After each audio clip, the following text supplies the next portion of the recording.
April 25th, Gene paid the ultimate sacrifice. How sweet the sound. We all stand together, we all fall together. Saved a wretch like me. Rest easy, Dad. We've got the watch from here. I once was lost, but now I am found. Was blind, but now I see. A fallen officer gone but not forgotten. Tens of thousands of people from around the world paid their final respects to Corporal Eugene Cole. Good evening, everyone. I'm Lindsay Mills. And I'm Lee Goldberg. The killing of Corporal Cole touched a countless amount. Inside the Cross Insurance Center in Bangor, a proper send-off for the man so many people respected and loved. 'Cause freedom don't come free. I'm an American soldier. Borderline Express, the band that Eugene Cole spent 20 years as a lead guitarist for, played American Soldier for the crowd of just under 4,000 people inside the Cross Insurance Center. Somerset County Sheriff Dale Lancaster followed. Gene worked every day to make Somerset County and Norridgewock a safer place to live. Corporal Cole's brother Tom and nephew Scott paid tribute through music with the song Homesick. I surrender all. And then it was time for the Cole's oldest son, Deputy David Cole, to take the stage. I told my mom that Dad died.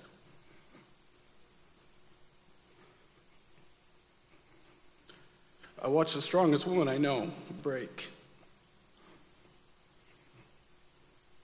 I broke with her, Corporal Eugene Cole, and have watched 4/25/18. Rest easy, Dad. We've got the watch from here.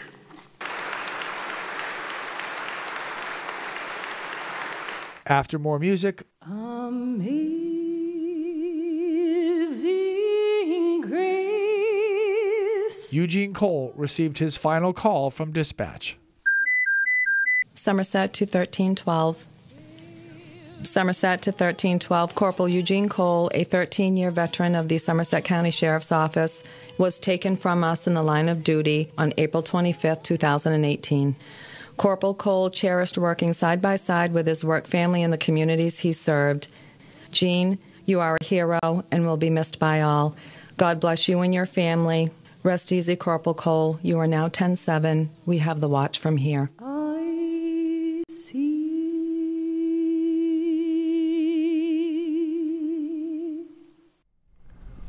After Corporal Cole's casket was escorted out of the hall, his brothers in arms gathered once again for the flag ceremony. Cindy Williams live in Bangor tonight. Cindy, a large part of the service we watched today is about tradition.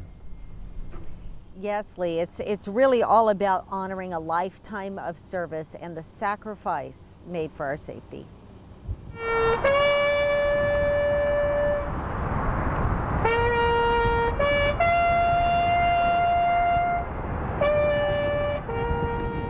Part of the tradition, the flag ceremony. A Maine game warden and a Maine state trooper stood across from each other and folded up the American flag that had been covering Corporal Cole's casket. That flag was presented to his widow, Cheryl. Cole is survived by his brother, Tom, and children, 4 children, including Detective David Cole, who is now a detective with the Somerset County Sheriff's Department. That's called a graveside ceremony, even though it was held just outside the Civic Center. And it ended today with a flyover from the Maine Warden Service and the Marine Patrol, as well as other agencies helping out.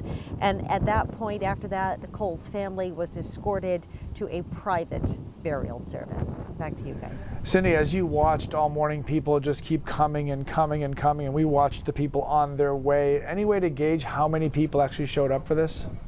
It was very hard for us, but the Civic Center, which is accustomed to crowds and being able to estimate them, says they think it was around 3,500 people. That surprised me. The show of force for the police officers lining the procession route, all in their platoons, was so impressive. Just a huge turnout here today, and then there were a lot of civilians as well. All right, Cindy Williams live in Bangor. We'll check in with you later on in the next half hour. Thank you very much. EMTs, police officers, sheriff deputies, wardens all formed a procession escorting Corporal Cole to the funeral service in Bangor. Now, some of these first responders shared their perspective on Snapchat, so we were able to see the procession through their eyes. So many of you lined the streets with signs and flags showing your support and saying goodbye to Corporal Eugene Cole. Corporal Cole is Maine's 85th law enforcement officer to be killed in the line of duty. 28 officers total have died by gunfire. Corporal Cole is the first to be shot and killed in almost 3 decades. State Police Detective Giles Landry was killed in 1989, and Lewiston Police Officer David Payne died in 1988.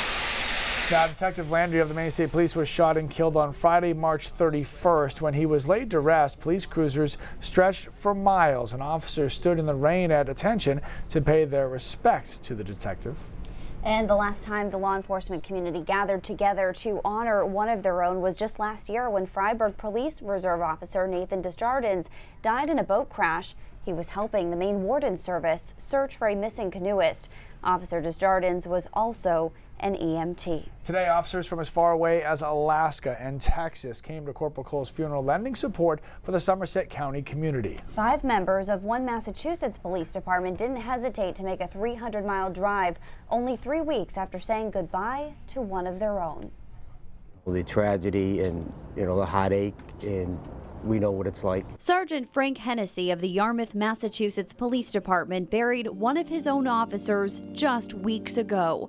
Officer Sean Gannon was serving a warrant when he was shot and killed. He was 32. He was way too good a person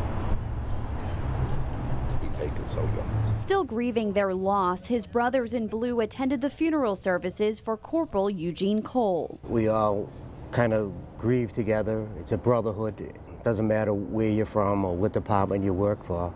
We all stand together. We all fall together. Many Maine police departments had attended Officer Gannon's funeral. You never saw such a display of there was about 400 canine cars lining the street. Not knowing they would need that same support soon after. Their emotion is raw and includes anger towards what they call a broken court system and guns ending up in the wrong hands. What's the cost of human life? What's the cost of destruction to these families? The man accused of killing Officer Gannon had a list of more than 100 criminal cases against him, and John Williams, the man charged in the death of Corporal Cole, had been released on reduced bail for firearm charges in Massachusetts, where judges are told to set bail at prices defendants can afford. They've chipped away slowly but surely at what they call court reform. It's court destruction is what they've done. Sergeant Hennessy says he must control these emotions. Because we can't let our anger take over the job either. But on this day, the focus was making sure Corporal Cole and his family are not alone, as they did for Officer Gannon and his family. When Sean was being buried, part of what we did was we all went up and saluted the casket. We all removed our gloves. We placed them on the casket with Sean, and that signified we all left part of ourselves with him so he'd never be alone. Piece of us, each and every one of us went with Sean. This is their time, and we've had our chance to reflect and grieve somewhat, and now it's their chance, and if they need something, we'll be there to help them.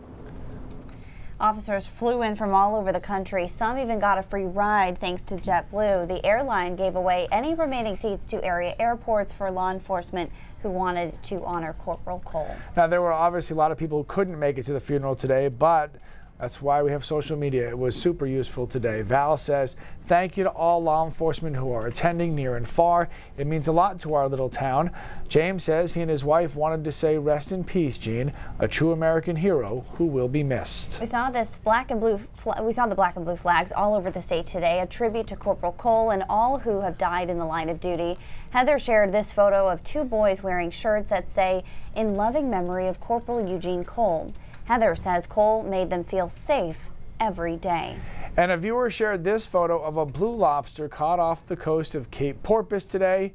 We thought it was pretty fitting as hundreds of our men in blue gathered to honor one of their own. That lobster picture was pretty cool, and this is pretty cool too. So yeah, I got this today at the service. It's the program, and on the back it has a policeman's prayer that it's really a nice touch and powerful to read. And a lot of people weighing in on our live Facebook feed right now about how they saw the service and it was extremely emotional and very touching, and obviously very personal. And everybody really kind of, the moment that got to them was when Corporal Cole's oldest son got up there to speak. And as a dad, I was like, that was hard. That was hard to watch. This was the first time that we were hearing truly from Corporal Cole's family. So really just made an impact, I think, on everybody who was watching. Yeah, much more coverage of Corporal Cole's funeral, including if you missed any of the live streams of all the proceedings from the day. They're in their entirety on our website, mobile app, and our Facebook page, so you can check it out there.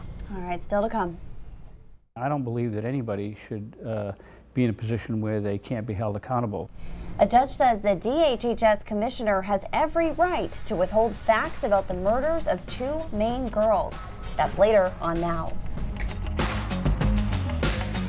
President Trump promises he will announce a decision tomorrow about whether or not the U.S. will pull out of an Iran nuclear deal. On the campaign trail, then candidate Trump repeatedly called the accords a bad deal, benefiting Iran with no guarantees that Iran would end its nuclear program. But today, the Iranian president said he would be willing to uphold the terms even if President Trump pulls out of the deal. But the Iranian leader would want promises from the European Union in exchange. The search for a stolen golden retriever ended happily today when Chief was reunited with his owner. A social media call to action blew up on Facebook yesterday when a white SUV was taken from an East Boston parking lot with Chief hanging out in the back seat. The hashtag brought Chief home seems to have worked because he's happy and licking up a storm. He's homeward bound. Walmart is the latest retail giant to limit opioid prescriptions. Walmart, along with Sam's Club, often has pharmacy counters in the store. Today, the chain announced it will no longer provide more than a 7-day supply of most painkillers. CVS made the same decision last fall. The changes at Walmart will go into effect within 60 days. All right, you guys have to see this video. It is mesmerizing and it is absolutely devastating. It's the unstoppable lava flow on Hawaii destroying homes and cars. We'll have the story when we come back. And weather-wise, we are stuck in a pattern, but we think it's one that you're going to like. The forecast is next. So many people in Maine and afar saying goodbye to a beloved sheriff's deputy, Corporal Eugene Cole, and the conversation continues on Facebook. Those who could not be there at the services today taking to social media to share their comments and well wishes for him and his family. Like Deborah, she says hearing his son speaking at the service really made me cry. Words, beautiful, emotional, great, amazing, just keep popping up as people describe their impressions of what they've watched and when it happened live and then when they've watched it moving forward. So it was absolutely a great tribute. All right, so in other news today, a Kennebec County judge has ruled that the press and the public have no right to information about Marissa Kennedy or Kendall Chick. The 2 young girls were murdered less than 3 months apart, allegedly by their caretakers. News Center Maine filed a lawsuit after the DHHS commissioner refused to tell the public what he knew and what his department did to protect these girls. A judge ruled that the commissioner, with the Attorney General's advice, had the full power to withhold information and that neither News Center Maine nor the people of Maine can challenge his decision. Christina, we brought this to court because so many of our viewers were demanding answers. Yeah, Lee and Lindsay, they were. And today I actually talked to a former DHHS commissioner who still says transparency is key. Michael Petit went through a similar situation when he was commissioner in 1984. A child was murdered by her stepfather, and Petit says his transparency led to a major DHHS overhaul.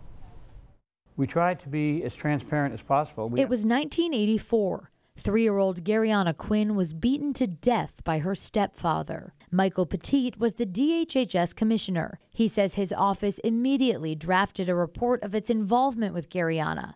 how it intervened, and when. And from that, they crafted 100 or more recommendations on how to do the work differently, better. The information was released before the accused killer's trial, and Petit says it led to a major shakeup of DHHS protocol. In cases where a child dies, urgency, he says, is key. There may be things that are going on right now that could be stopped that need public support, and there's no action being taken on it. There's no sense of urgency because people don't know the facts. That's why Petit believes the current commissioner, Ricker Hamilton, is making the wrong choice by withholding information about Marissa Kennedy and Kendall Chick. In my mind, he's to stand up and say, this is what happened, this is our role in it, there's some information I can't provide with you based on the criminal proceedings, but here's what I can tell you. Petit says at the very least, the commissioner should give the public hypothetical scenarios and basic information about policies and procedures. All of that is general, and yet it would inform this case because the public has no idea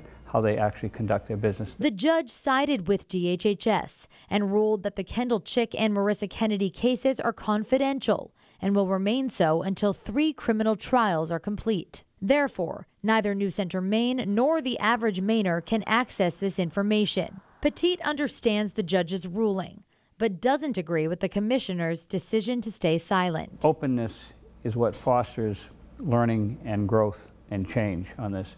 And to the extent that they're huddled in their offices, afraid to interact with the public will respond harshly to them, and that only hurts children. So the logical next question is, what next? Well, we could appeal the judge's decision, but we've decided not to do that because our lawyer doesn't believe we have a chance of winning an appeal in this case. But to be clear, the commissioner, the DHHS commissioner, still has the right and the power to change his mind and release this information to the public should he choose to. Guys? All right, Christina, thanks. Well, take a look at this. Just incredible video from Hawaii where lava flow is consuming roads, cars, and homes. An erupting volcano and earthquakes are rocking the island as families in the danger zone abandon their homes and belongings for safety. Some residents were allowed back in to retrieve pets, medications, and other necessary belongings. Wow. I have some friends there right now, and literally their Airbnb was on a street that got closed from lava flow. And they send a screenshot of their Google map that's like, closed for lava. And I've never seen that before. Well, it's a similar, it's just a red dot, but it has a little information tab on it. But Hawaii, I don't know if you guys have been there. Beautiful, but beautiful because it's all volcanoes. Yeah. Largely. That's scary stuff. Beaches yeah, it's awesome. However, that's how it got like that. So there's always that. Meanwhile, Maine, quiet weather-wise. Look at high temperatures today, and the reason I want to show you this is because I want to show you how much the sea breeze has changed the picture in the afternoon. 64 officially in Portland, 66 in Sanford, 68 in Lewiston. So pretty diffuse as far as the temperatures go, pretty average, but watch what happened in the afternoon. Look at that sea breeze penetrating all the way almost to Lewiston here. Temperatures in the low 50s along the coastline, still in the upper 60s in Freiburg away from that ocean influence. And that's something we're going to see a lot of over the next couple of days. That's the bad news. The good news is that's all we're going to see over the next few days. Take a look at this satellite picture. Sunny across the entire state, and look at this big ridge of high pressure. So tomorrow, Wednesday, and really into Thursday evening, that's our next chance of rain. So we're in good shape until then with a lot of sunshine on tap. But the temperatures will vary depending on your location. So here we are tonight, here we are tomorrow with a lot of sunshine. Tomorrow afternoon, temperatures are in the mid and upper 60s inland, only right around 60 into the 50s along the coastline. We do that again on Wednesday. Notably, Wednesday morning, we might start with a little fog. See that fog bank being depicted by that small scale model. So we start with fog on Wednesday morning. We burn it off, though. Sun angle's pretty good this time of the year. Wednesday's a beautiful day through Wednesday afternoon. Thursday looks good as well. It's not until Thursday late afternoon into the evening that our first chance of showers arrives, and fog rolls in first. Then we see some showers arrive on Thursday evening. But again, net, the week looks good. Here's how temperatures, though, break down. Let's back up here a little bit. Come on. Temperatures break down. I guess this isn't going to happen. All right, well, we'll skip that. I was going to show you what the sea breeze was going to do, and it was going to be Yeah, there we go. All right, sea breeze. There we go. So along the coastline, you'll notice here we are tomorrow afternoon, 50s, 60s, and low 70s inland. And it gets more exaggerated as we head into Wednesday, where temperatures are right around 57 to 60 along the coastline, 73 inland. So that's something we're going to deal with through the week. After that, as we look into next weekend, because it's never too early, it depends on the position of a front. It looks like we'll see some showers on Saturday. If the front lifts to our north on Sunday, we'll be hot. If it sits over us, we'll be raining. So at this point, I don't really know. The weekend has a lot of variables still in there. The good news is up until then, it's relatively quiet. After that, of course, Mother's Day is Sunday. Lee, you probably know a thing or two about that. Well aware. Should be back to mild conditions. I have a lot of pressure. I feel like the first Mother's Day is like... You should be asking this guy for some advice. With my ideas and your bank account, we could do something special. We can do what a something collaboration special. it could be. I got a kid now. The bank account's a little bit lower than Yeah. Oh, you have no idea. Yeah, so a lot of pressure. I'll talk to you later. Oh, please. Okay. I got you. All right, buddy. Coming up on News Center Maine at 5:30, we'll obviously have much more from the funeral of fallen Sheriff's Deputy Corporal Eugene Cole, including some of the most touching moments captured on camera. And a 7-year-old girl is one of 2 people killed in an accident while the family was enjoying a boat ride in Elliott. How her friends and schoolmates are remembering her. That's next. More now when we come back. All right, I love viewer questions or comments. Questions more. Yeah, I was going to say. Careful what you ask for. Lee has a viewer comment. Anyways, this was from Friday. It said, "What are these clouds all about? I've never seen anything like it." This is in South Portland. These are cool clouds, and a couple people across the state saw them. They're actually a new cloud. So in 2009, there was this proposal to add a cloud to the atlas. This is a real thing, like the Cloud Atlas. And it took until last year to get it in. The original name was Undulatus asperatus. They've shortened it to asperatus because it was a little clunky before. But this is what it looks like in the official definition. As you can see, it's almost exactly the same as the picture in South Portland. And there's still research being done on these clouds because they're relatively new in their classification. But they're often accompanied with a strong low-level jet stream. So the air is moving very quickly. It's turbulent here at the low levels. And that's why you're seeing these bends in what would normally be a flat stratus cloud. So this is a low cloud. It's getting pushed and turbulent around. And if you think about it, this corresponds well to the weather we had on Friday, where we had some big wind gusts, we had some power outages, we had some severe thunderstorms. It's all because the winds at the low level were extremely strong. So it looks like a sheet. Or like a tunnel even. Like it's looking like it's starting to form a tunnel. These are pretty cool, especially if you see them in a flat area like they have them in a plane. Sometimes you can see just miles and miles of them. So anyways, a reminder, by the way, that Brain Drops isn't just for me to rant about climate change. You can also ask questions, and I love to answer them, and we get a pretty good job of getting it done when that's the case. So, no, I love this. So we know what the I cloud is now, and now we know what the A cloud is. Right. Do you remember and what's it called now? An asperatus. And this was in South Portland? This was SoPo. So it could be a Varipatus asperatus. I think I mean, if you want to name it properly, yeah, it's South Portland. I'm just saying. Yeah. News Center Maine at 5:30 starts now.